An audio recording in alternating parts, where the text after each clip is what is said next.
Came home in late '68. At that time, the biggest thing was producing young officers to fill the ranks of the military. And they always say your career field should be balanced between uh, command time, staff time, and instructor time. And of course, all over the United States of America, there are reserve officer training units that had openings. And so I ended up with another 2-year assignment as an instructor at the University of Delaware. Particularly good because the University of Delaware is on the East Coast, but Delaware is a kind of a conservative, uh, well, I hate to say rural.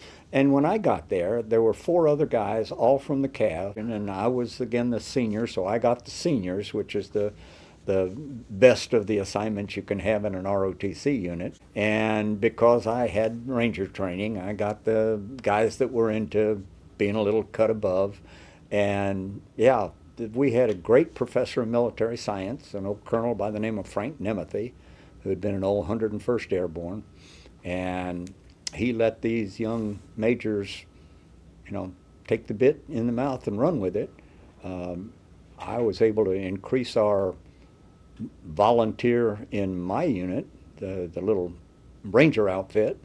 We started out with 25, ended up with 150. I went to the Command and General Staff College, and by that time I was starting to become a senior major, and they began to say, if you have aspirations for staying in the military for a full career, you probably are going to want an advanced degree, you probably want to do assignments in this level and this. And Department of the Army at that time had also come up with the realization that people serving in the combat arms, particularly infantry, armor, artillery, don't have the same marketable skill, say. They've got great work ethic record, they've got great managerial and executive skills, but those don't really transfer as much in the mind of the hiring authority in civilian life. So what they did is came up with a program called dual track. And dual track meant we'd like you to have a secondary skill. And if you're going to go back to an advanced degree program, pick a field in one of the following, and they would show you some of the fields that were major contribution to the Army, but also would probably give you a foot in the door if you went out trying to be hired. And it just so happened I still felt, first of all, that best assignment I'd ever had other than combat command was my time in Special Forces. Well, Special Forces was all oriented toward Russia and the Warsaw Pact, not the least of which is Bad Tolz sits down in the Bavarian Alps, and right about half an hour away is a little lovely city called Garmisch. And it just so happened that Garmisch was also the headquarters of the U.S. Army Foreign Area Specialty Program. So I had visions of another 2 years in Garmisch, Germany, and applied for the Foreign Area Program. And they said, A, you're accepted, B, we'll help you get into college, and when you finish there, we're going to send you on a immersion program in Eastern Europe. And I said, yeah, I know about Eastern Europe. I'm going to be in Garmisch. No, we've got you slated for the only one of the East European countries. Of all of the countries of Eastern Europe, there's only one that allows an exchange program of the United States Army, and that's Tito's Yugoslavia. The Yugoslav people were wonderful.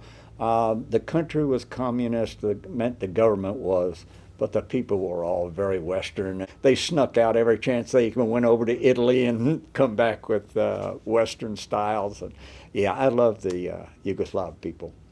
And it was not one country, it was 7 countries ruled by a dictator, so they were all in line. And I remember I would ask them, what's it like? Wouldn't you rather be in Western? Oh, no, we're doing fine.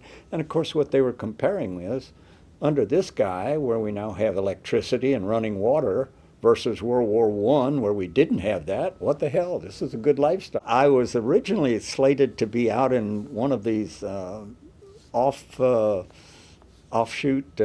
annexes, which they called the research arm of Defense Intelligence. And the research arm is like, being the librarian. You go back in these old dusty corridors and you got books, and it's all of the background research. But when I went in and reported to the man that was going to ultimately assign me, found out that he was unhappy with his job in the Pentagon because he was in current operations. And current operations is what's happening today. Never mind what happened last year and 50 years ago. And he didn't want to be in estimates, which is what's going to happen 5 years from now.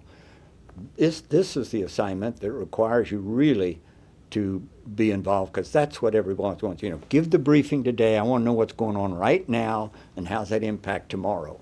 And so he said, why don't you take my job and I'll go take your job out in the library. And I said, I'd love it. And I did, because it meant every day the director of DIA would come in, we'd give him the briefing. We had a pot going because it included not only the Soviets, but also the Warsaw Pact.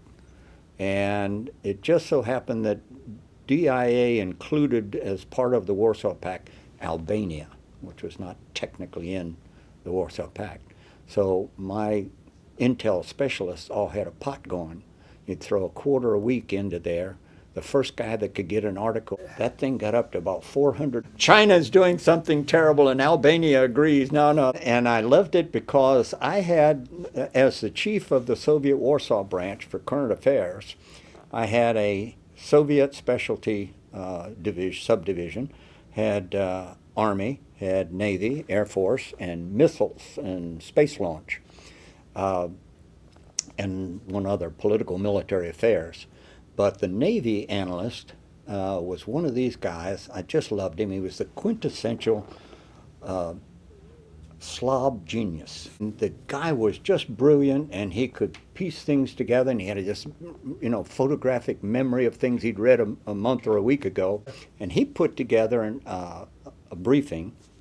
It was just an intelligence item at the time, but it was such a good item that the division chief said, turn that into a briefing. We're going to send that one up to the director of DIA, who at that time was General Sam Wilson. What he had found was that an exercise that the Soviets did in Eastern Germany, where they occupied, every 6 months they would rotate units in and out of Eastern Germany, and we would track that. In fact, they would notify us so that we don't think that something amiss and there'd be an unfortunate misunderstanding. So we knew that they were doing exchanges of troops in the forward area.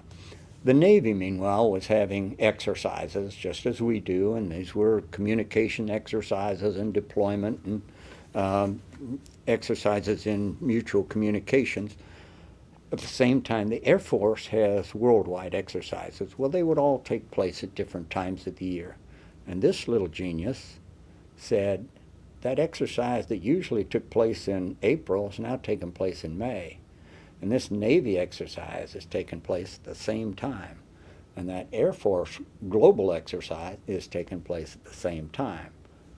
We don't know that they're going to war, but if they ever do, this is probably what it's going to look like. Well, that got everybody's attention. So I briefed it to our director of DIA, who took it up to the State Department and briefed it there. He then came and got me and said, we've got to go brief it over at the White House. And we were going to brief the President of the United States, who at that time was Ronald Reagan. Unfortunately, he was tied up in some worldwide problem, couldn't come down, but George Bush came down.